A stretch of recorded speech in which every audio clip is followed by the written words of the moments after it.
With a very large number of lightning strikes just recently, it has actually quieted down.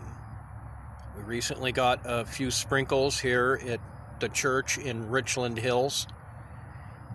About 150 miles away, there was a report about an hour ago of hail.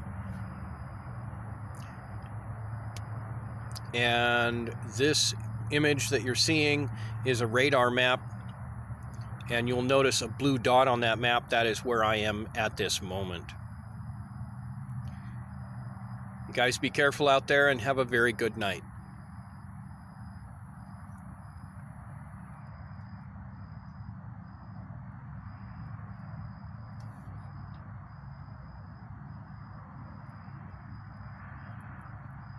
American Nomad News.